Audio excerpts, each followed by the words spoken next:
And welcome viewers. You are watching Amara Media Corporation. This is our weekly program named Messenger. In today's edition, I have brought you two guests. They are journalists and they have an experience of visiting around Ethiopia in connection to the current conflict around Amhara, Afar, and related to the Tigray situation, the TPLF situation with the government. So we do have some discussion with them. Stay with us, and my guests, welcome. Let we start from your introduction. Hey, I'm Ann Garrison. I'm from the United States. I produce for the Pacifica Radio Network. I'm both a reporter and a producer. And I'm also a weekly contributor to the Black Agenda Report.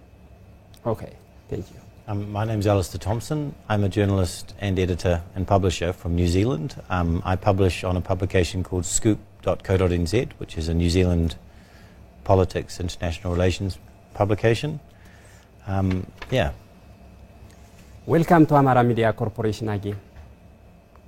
Thank you. And also, it is better to start as in three questions. I think you have conducted some research, you have observed around different areas in connection to the current conflict between the government of Ethiopia and TPLF. So you have your own thematic focus or study of area.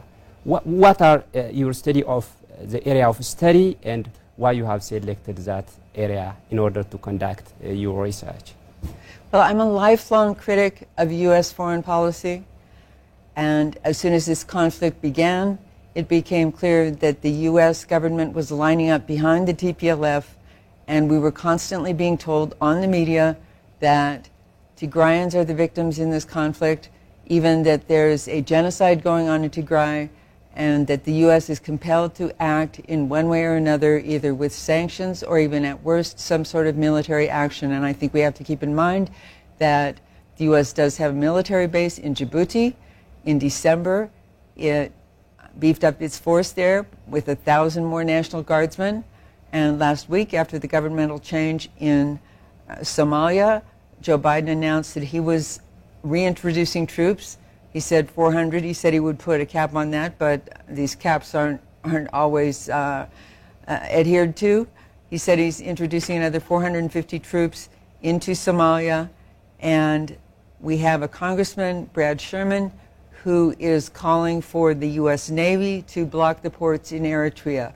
We've been told over and over that the Tigrayans, the TPLF, are victims. I don't want to say that those are the same, that the TPLF and the Tigrayans are the same, but essentially in U.S. government policy they're identified, and we've been told that they're the victims and that the U.S. may have to act. There are two sanctions bills pending in U.S. Congress, one in the House, H.R. 6600, and one in the Senate, Senate Bill 3199. So I feel it's my responsibility to come and observe what's really going on here and do my best to inform the American public with the audience that I have, and that's particularly the grassroots American public, the social justice and peace communities in the United States. Okay. What about Mr. Alastair? What is your study area and why you have selected? My study area is broadly similar to Anne's, in the sense that I think my motivation for beginning research on the conflict in Ethiopia is the same, essentially the role of the international community in it. And particularly, it's becoming very clear that the war is continuing because of the international community's response to it. It's failing to hold the TPLF to account. It's failing to address the misdeeds of public servants like Dr. Tedros Adhanom, and mistakes that were made in early phases of the war, and I mean needlessly prolonging a conflict which is horrific, a genuinely horrific conflict, as people in Amhara have experienced particularly. And I mean the reason for that thematic focus is the same as well. I mean, it is my people, it is the Western people whose mismanagement of this conflict has made it worse. Okay. So you come to Ethiopia in order to make the situation clear for the international community. You are working to contribute in this regard. So in what ways you are conducting your research in order to reach on the genuine findings, the genuine outcomes? I'm collecting content and conducting interviews and talking to people. I've collected quite a lot of video content and a lot of photographs. And I'm also making connections, collecting contacts for people that when I return to France, where I live, I will be able to continue research work into and producing. I mean, I think there's a lack of rounded coverage, which fully is based on a full understanding of the circumstances here and the history. Because the war began in a way which has been lied about. It was continued in a way that was lied about. The true story of this war hasn't been told, and so my objective is to go back and then try to do a better job of telling the truth about what's happened here. Okay. What about the situation? How you make your study? What ways you are using in order to reach on your conclusion, your outcome? I flew into Addis and I went straight to Lalibela. There I met Jamal Countess, a photographer who has been flying back and forth between the U.S. and Ethiopia since the war began. We went north to Sokoto, where we visited refugee camps, people living in horrid conditions, IDP camps, internally displaced persons camps, not refugee camps. These are displaced Amhara people from the northernmost region on the border of Tigray. They said that they had fled because the TPLF took everything they had, and they finally had no choice but to flee. They needed everything that people in IDP camps need: water, food, medicine, sanitation. And I went to 3 camps there. Each was worse than the last. In one, well, in the first, some people seemed to have mattresses. I couldn't see any sanitation facilities. There may have been, but they were not apparent. People were cooking indoors. People looked miserable and lost. In the second one I went to, everyone was sleeping in one huge enclosure with a cement floor. There were no mattresses. Again, lack of food, water, sanitation, signs of desperation everywhere.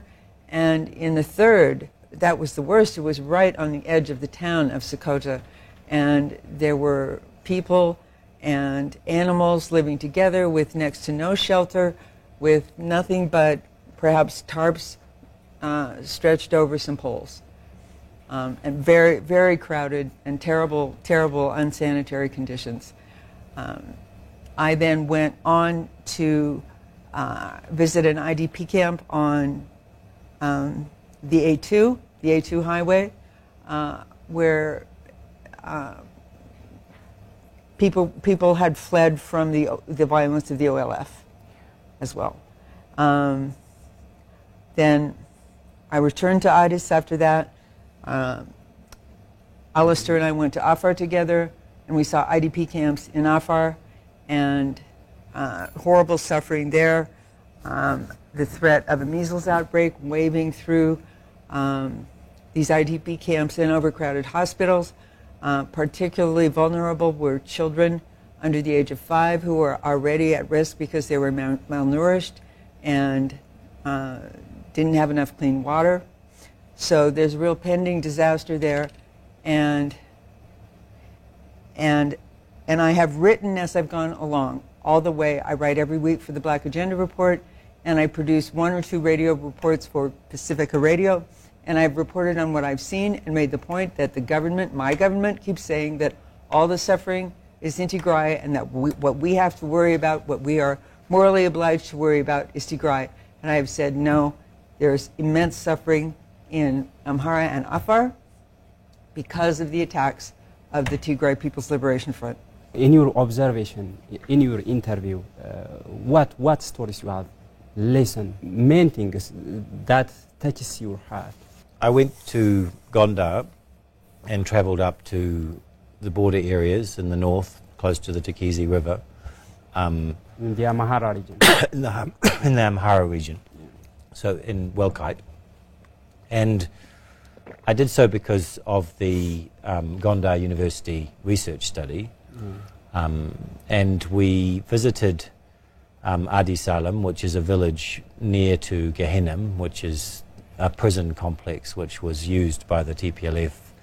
Gehenna means the prison area of the TPLF when it was in power. Yeah. Yeah. But also, I mean, it was almost before it was in power, so it was towards the end of the 1980s when they were there. And I spoke to a monk from Weldabar Monastery who told me of the experiences of the monks in that monastery, which was invaded 8 months ago, and in which large numbers of monks have been killed and are being tortured. We spoke to various witnesses from the area and veterans of the Kafang, which is sort of like a predecessor to the Whānau, who had fought the TPLF when they first basically arrived in Welkite across the river. And then also spoke to the researchers.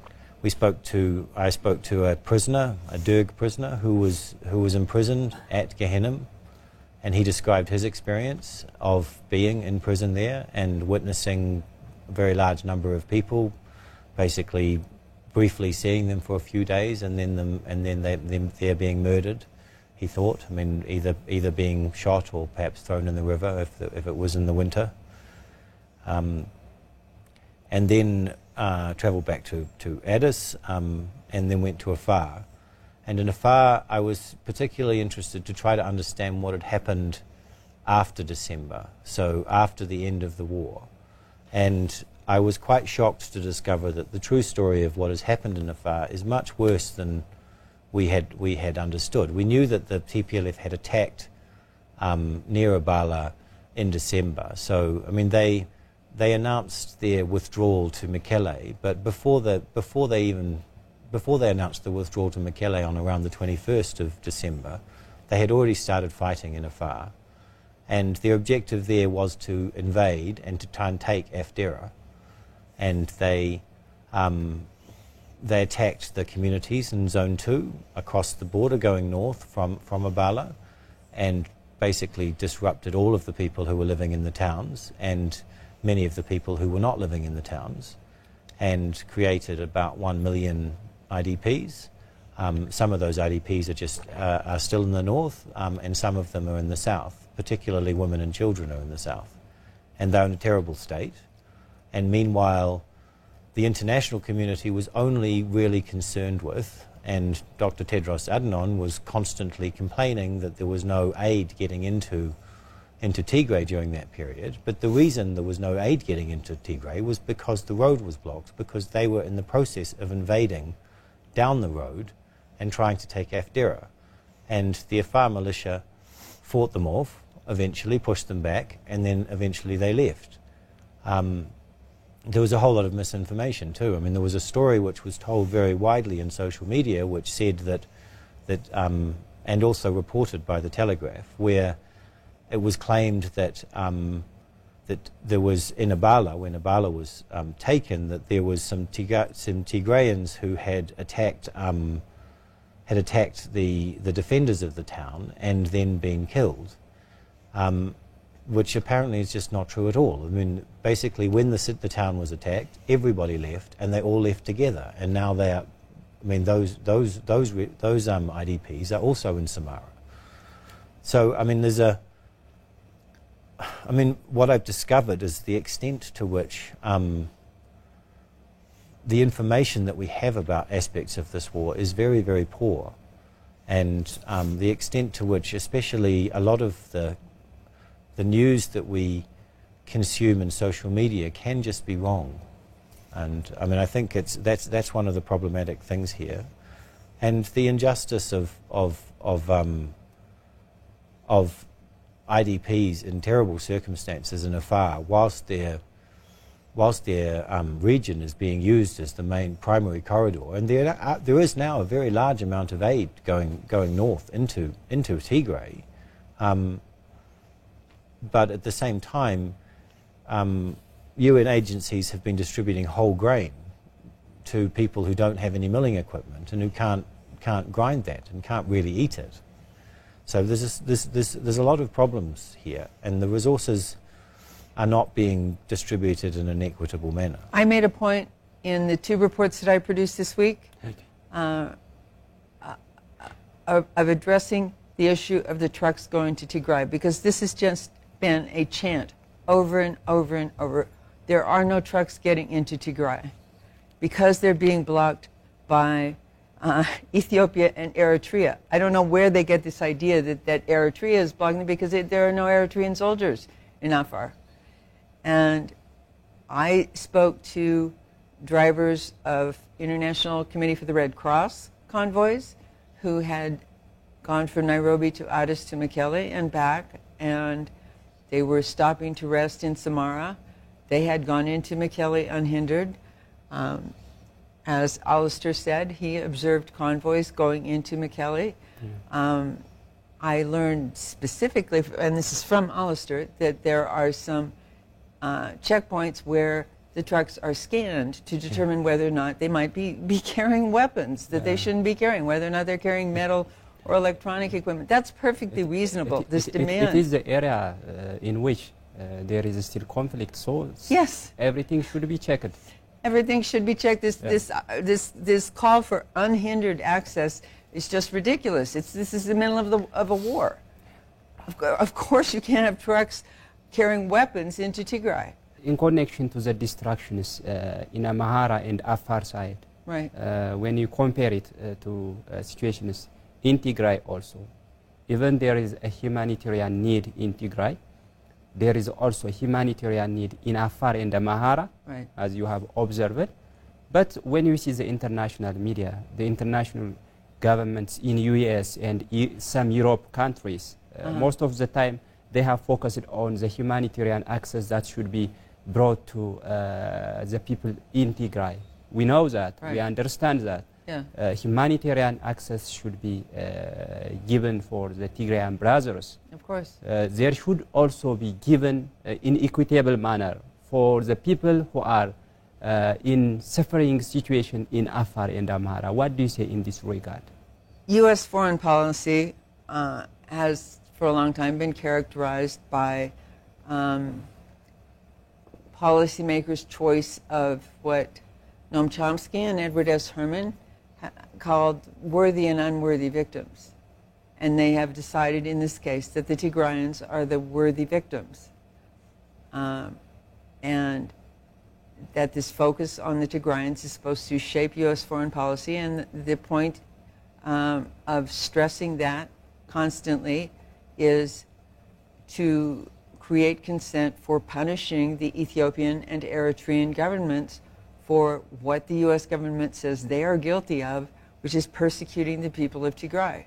And this only works if you ignore the suffering in Afar and Amhara that was caused by the TPLF invasions of those regions. My perspective on this at the moment is coloured by the fact that we have clear video evidence that TPLF is actively recruiting child soldiers again, and not just child soldiers, probably old people and just anybody that it can find, in order to conduct another invasion. Now, exactly where it's going to invade is not clear, but it looks as though there's going to be another attempt to try to take the Djibouti highway, and probably at Mele, Shifra, the places where the war was fought at the end of last year. And Debretsion has, he has openly stated that the peace process has failed and that they have no choice but to fight. And again, none of this is being reported in the international media, partly because the Ukraine war, but also partly because the international community do not seem to be willing to acknowledge that their former ally is the cause of this war. They were the cause of the war from the beginning, back when they attacked on November the 3rd and the 4th, and they have perpetuated this war ever since. And I think it's very difficult to understand how they could change that, roll that back. As Anne points out, it's quite possible that there's some, I don't know, extremely cynical reasons for their conduct. But at the same time, the simple weight of evidence ought to overcome that now. It's completely clear that another catastrophic war will go ahead unless the international community, particularly the United States, changes its position and seeks to try and pursue a path of peace. And the only way they can do that is to put pressure on the TPLF. The TPLF clearly think that they can act with impunity and that they will continue to enjoy the support of the United Nations and Europe and America and Great Britain for whatever they do, no matter how badly they behave, no matter how many people they murder, no matter how many people they rape, how much aid they steal. The situation here is desperately wrong. When you see the international media coverage regarding to the destruction, the murder, the killing, and the looting that TPLF has done during its belligerence to Amhara region and Afar regions, you have observed a number of destructions. You have talked to IDPs, you have talked to victims in the areas you have observed. So, according to what you have said earlier, much is not known in the international community. The media outlets are very essential. For instance, when you see international media like CNN, BBC, Al Jazeera, CGTN, and other international media outlets, they didn't give due focus for the destructions that is raised by the belligerence of TPLF, the invasion of TPLF in these areas. So much is not known. Why not give due coverage for the situations in Amhara and Afar regions? They typically repeat the positions of the U.S. State Department. They are owned by a handful of enormous corporations. Their interests, they perceive their interests to be aligned with the State Department, and that's what they're going to report. CNN was absolutely horrible. You probably know about Nimel Bugger, who continually reported that there's a Tigray genocide underway. They also, these outlets repeat anything that Amnesty International and Human Rights Watch says, and Amnesty International and Human Rights Watch also typically defend the State Department position. And so they've over and over again stressed the suffering in Tigray and downplayed the suffering in Amhara and Afar, although ultimately there was too much evidence for them to completely deny it, and they had to produce some reports about TPLF atrocities in Amhara. I don't know, did you see HRW and AI reports on the atrocities in Afar, Alistair? I'm not sure. No, there were reports, but they were very few. And we also saw that right after the press conference of the researchers in Gondar. I was there for the press conference of the researchers in Gondar who were talking about mass graves and decades of mass murder of Amhara people in the Gondar region, in Wolkite and neighboring regions that Tigray had ultimately, after 1991, claimed and called Western Tigray. Right after that, Amnesty International and Human Rights Watch came out with a report which seemed to have been designed to counter that, which did not acknowledge the University of Gondar study, and which alleged crimes verging on genocide in that area. And then there was even a report claiming that the University of Gondar researchers had been involved in destroying the evidence of mass graves in that region. This all seemed to be designed to counter the University of Gondar research, which was not even reported in the West except by me. So far as I know, the report that I produced for the Pacifica Radio Network and then put online on the YouTube is the only report that's appeared in the West about the University of Gondar study so far. And that needs to change. Yeah. So in actual fact, the Gondar, the Human Rights Watch report came out 2 days before the Gondar press conference. Right. So it was even worse. But I mean, the question here is about the media, I think.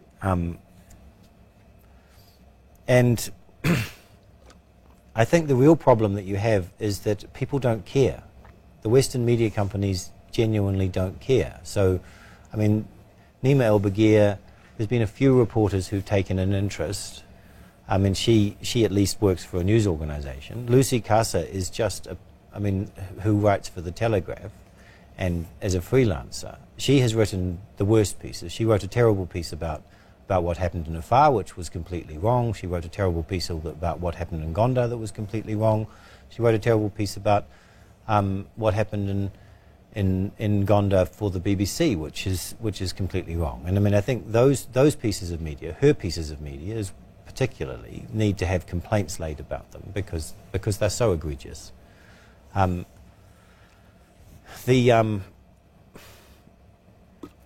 the real problem, I think, is this, A, not caring amongst the media organisations, and secondly, the Ukraine war. The Ukraine war is eclipsing and taking all of the bandwidth of all of the news organisations of the entire planet. And I think from a TPLF perspective, now is a really good time for them to try once again to invade Ethiopia because nobody's going to pay any attention. And you have attended the conferences in Gondar regarding to what has happened in the area we named Walqait. It was part of the Amhara region. Yes. What do you say regarding to this? You have seen the mass graves there. These people who are killed by TPLF was the people who protest the Walqait area to be part of Tigray. So what do you listen from the people regarding to the area, whether it belongs to the Tigray or for the Gondar area? The research, where we're going next is back to Gondar to talk to the researchers at the university some more and find out more about what their findings are.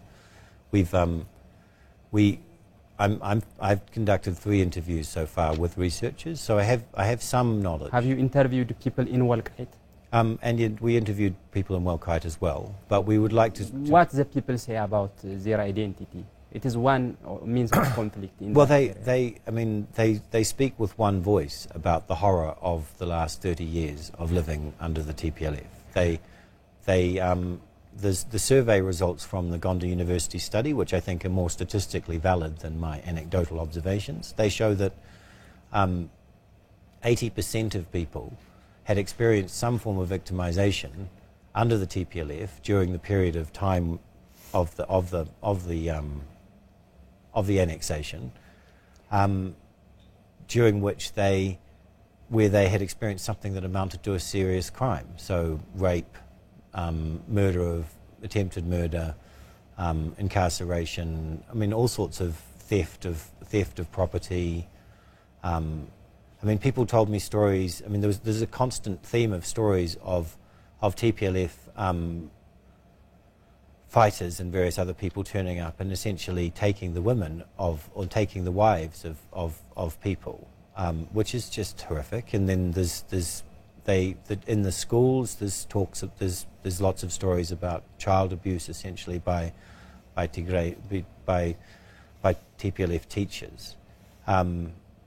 We were told by Adisu when we travelled to the area by the river that essentially the fertile lands there by the river were cleared, and they drove all of the people who had lived there and had grazed there into the mountains, and as a result of that, the mountains have been deforested. They had to try to grow the food to live on in the mountains, and that's destroyed the climate, and it's destroyed aspects of the ecological system, and there's no longer lions, and there's no longer a lot of the animals that they previously had there. I mean, this is something that we need to do a lot more work of, and that's what we plan to do for the next 3 or 4 days. The report will then come out, I think, and I mean, we hope that it will receive the attention that it deserves. I think it'll be a while before the English language version is published. But I also think it's very important that this research continues and be properly resourced, because Welkite is effectively a crime scene. It is the best place in which there are witnesses and there is evidence of understanding who TPLF really are outside of Tigray. And I think that will help the international community understand how wrong they are to continue to support this group. I'm still just trying to understand recent Ethiopian history, but if I understand the basics correctly, there was no Amhara region, there was no Afar region, there was a Tigray region, but there were no ethnically identified regions before the TPLF rewrote the Constitution and created them.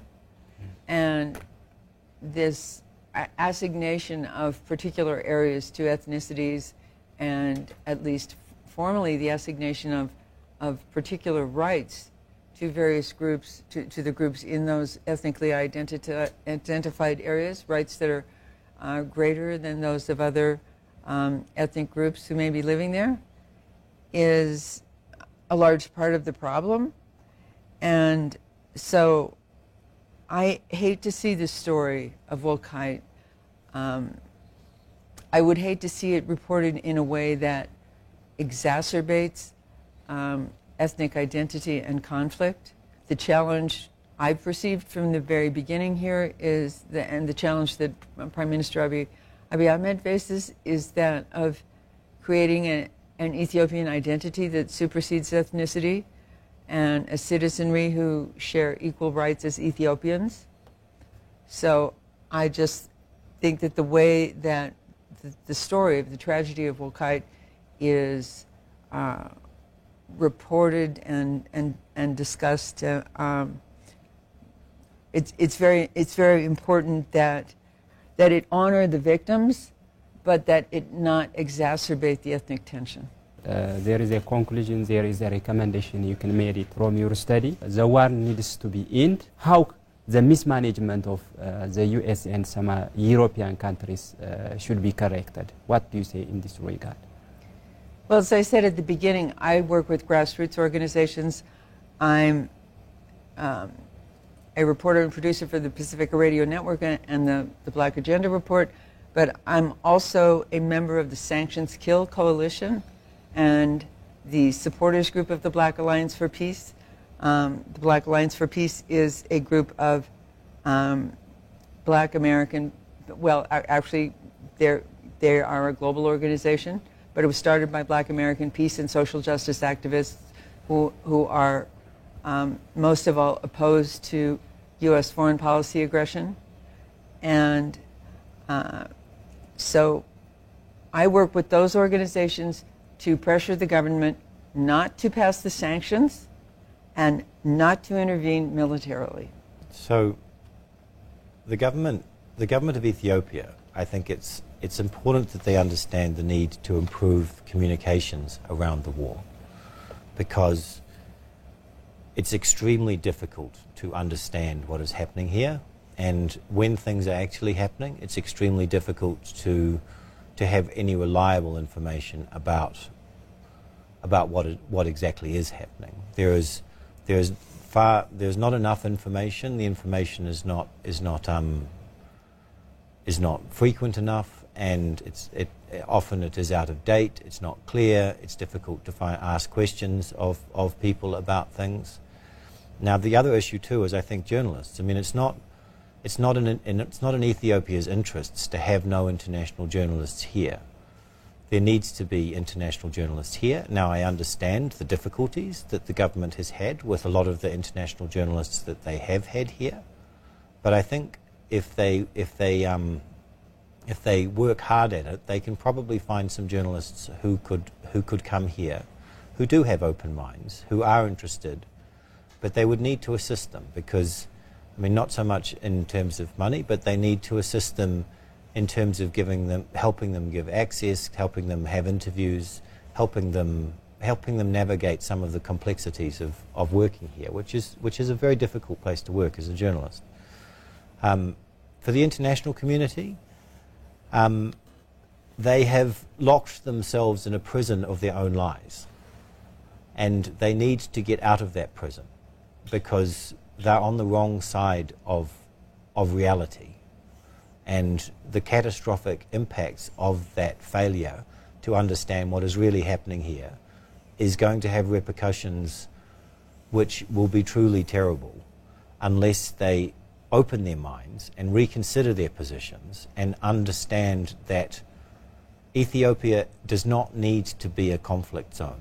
This war can end if they stop their support for the TPLF. And they have every reason to do so at the moment because the TPLF is actively pursuing a belligerent position. They're making it very obvious that they intend to commit more crimes. It's time for the international community to openly condemn and criticize the TPLF. Okay, thank you. If you have any additional point or final remark, you can have it time. Only that I've greatly appreciated the graciousness and the welcome of the Ethiopian people. I've very much enjoyed my time here. People have been very kind, they've been very open, they've been very sincere, and yeah, it's been a pleasure to be here, and it's an truly extraordinary country. Yes. Okay, thank you for your time. Thank you. Thank you. Thank you for having us. Dear viewers, you are watching our program named Messenger. Thank you for your time. Stay with other programs and news which will broadcast from Amara Media Corporation.